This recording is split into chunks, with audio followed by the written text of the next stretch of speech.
Hi guys, and welcome back to the channel.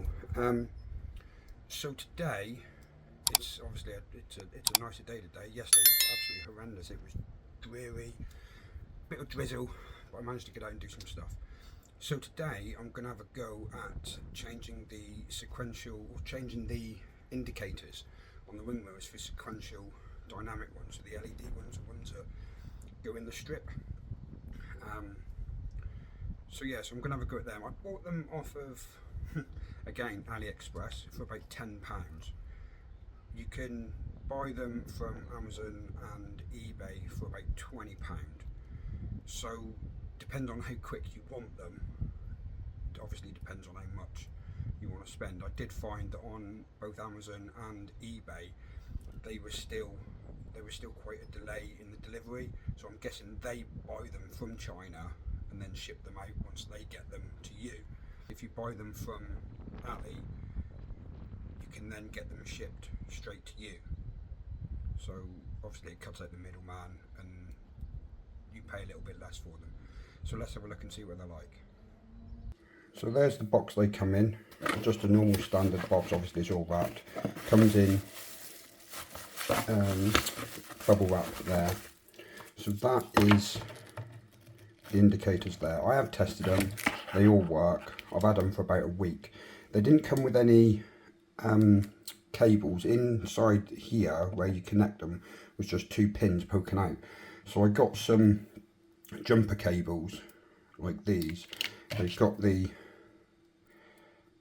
ends on them there that you just fit over, and all I've done is a bit of hot glue on there to secure them in. Again, I've tested them, they all work, and hopefully they work once they're installed. So there's the indicator there, obviously. So it's this bit here I'll be changing out for the black, and while I'm at it I'm going to try and wrap those there, the skull caps. Alright, so there it is there, and let's see how we get into the mirror. So first things first, we've got to obviously get the mirror off. So the easiest way to do it is to tilt the mirror all the way up, because you've got to take the glass off. So that's him up there. That's what I do. There we go. So it just clips out. It does take a bit of time, right? And then they do, you then got to push it up that way, and then, because there's 2 catches in the back. Oh no, it comes down. So it fits in, so it's those catches there that they fit in, and on the back you'll see those 2 there, but that's the clips that you need to try and get out from the bottom of there. So you can pop that over that side, and then there's a couple of clips. There's one there. Where are they? They are very difficult to see, but you have got some clips around here, but you've also got to take off the motor there.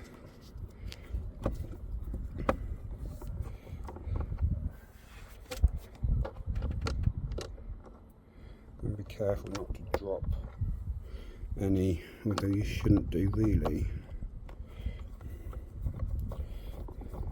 because there are another clip behind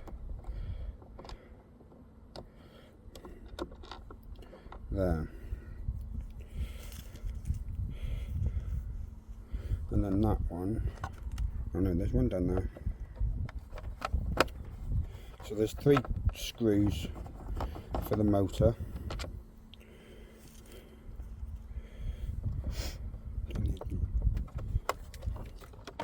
Right, and then the motor just pops out like that. So the clips are really difficult to see, but you've got one there, there's another one there, and there's one down underneath there, and there's one up there. But there is a couple behind here as well that you can't get to, but prizing these ones off, you can just use a bit of force and it will come out. You won't break anything. A few moments later.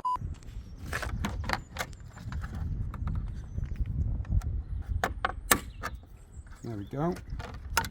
And that is it. See, so now you can see where the clips are. They're there. And it's these ones back here which are a pain, but you can get to them.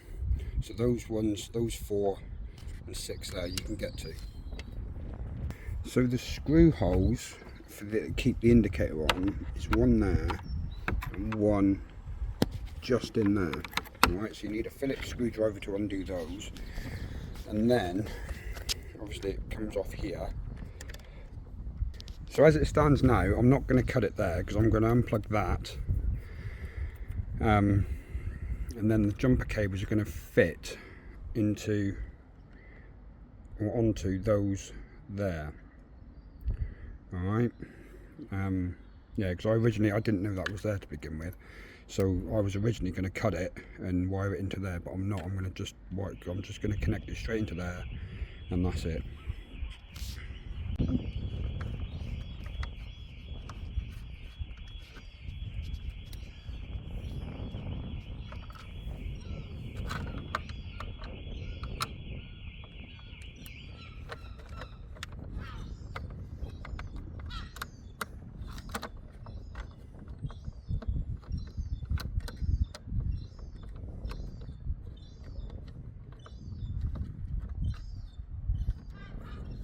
Go.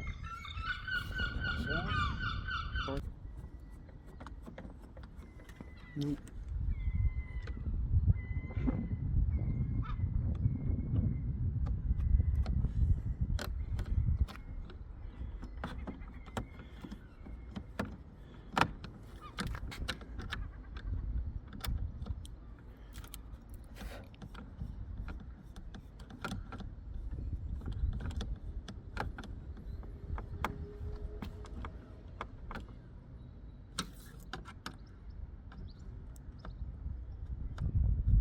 Ah, so that's it all in and secure. And then these ones here. So I found out that it doesn't matter which way you connect them, because on they're both wired up in such a way that they work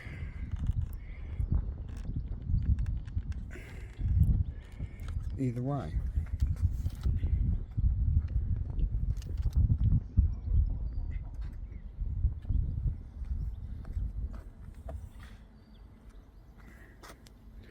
There.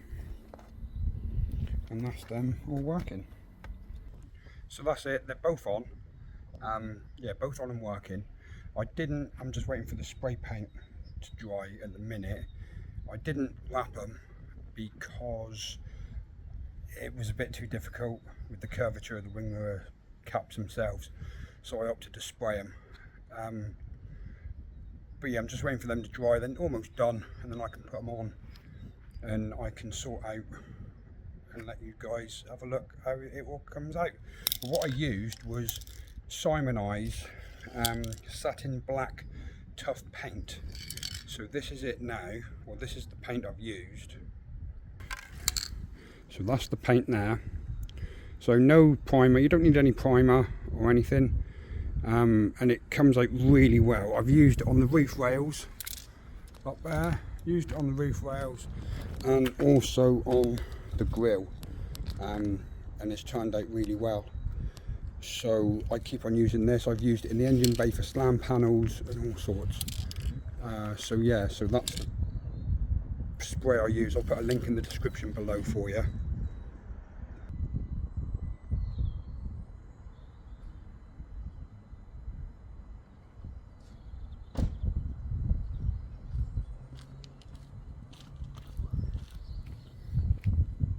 And there we go, and that's them fitted. So there you go, and there's the caps there, all nice and sprayed. there, and it's all relatively straightforward, no issues, so not bad for about £10. Yeah, so there we go, so that's it. Really pleased with it. There are rumours, or some people have said that the ones that they've installed has come with wires, so just look out for that. But if they don't, it's not a big issue. Like I said, all it is just some jumper cables, and just wire it in. It's all sorted, no problem. All right, so thanks for watching, and I'll catch you on the next one. See you later.